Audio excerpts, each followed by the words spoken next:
Our winner has been campaigning for over 50 years on issues of human rights, democracy, civil liberties, LGBT equality and global justice. The winner for just the outstanding contribution to LGBT Life Award is Peter Tatchell.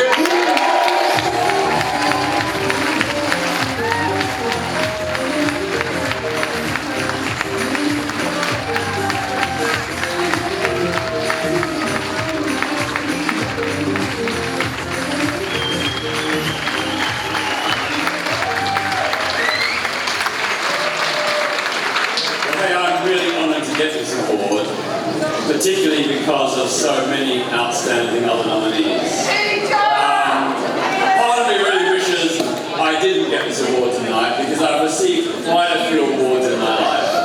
And I really feel that the other people who've done also really awesome things, I hope that someday they will get the recognition that they so truly deserve. It's true this year I celebrate 50 years of LGBT activism. I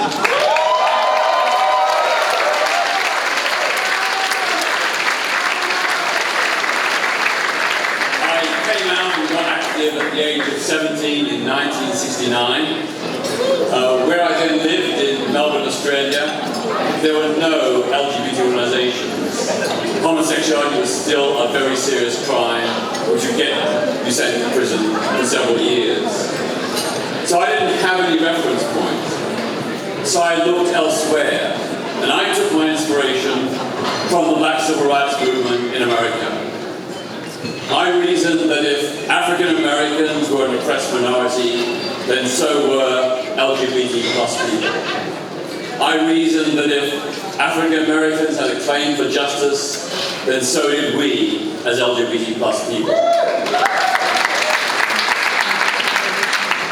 And I calculated at the age of 17, based on the history of the Black Civil Rights Movement, that it would probably take about 50 years to win LGBT plus equality in countries like Australia, Britain, and the United States. And so it has more or less turned out. But that was just a guess, that was just a speculation. I reasoned that we had to do the same kind of activism. That when people in power would not listen, we had to challenge them. We had to take direct action, non-violent direct action, and sometimes even civil disobedience to make our cause heard and put pressure on those in power.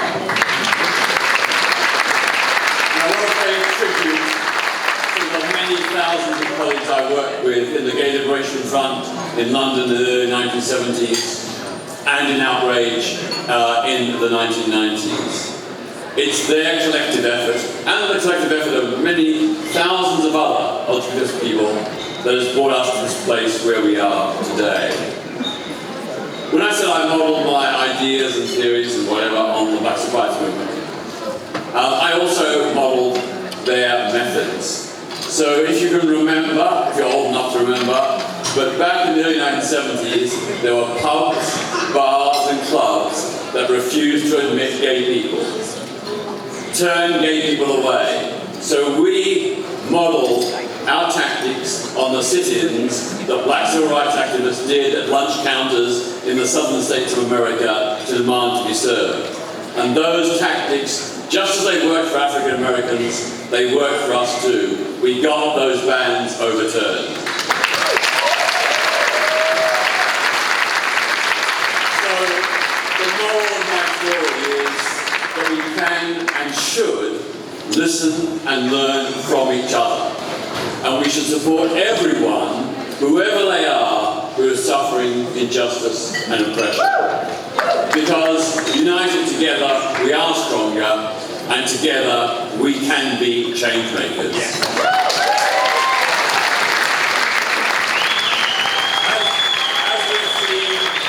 As we've seen with Taiwan today, and in many other places around the world, queer freedom is an unstoppable global trend.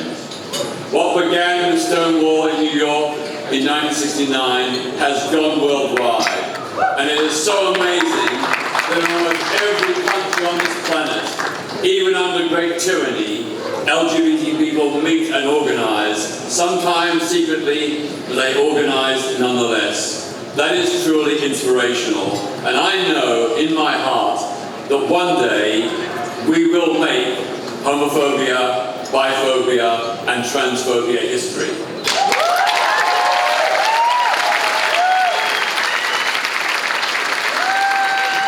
And that is very simply for this reason. Queer freedom has been long delayed, but it cannot and will not be denied. Thank you so much.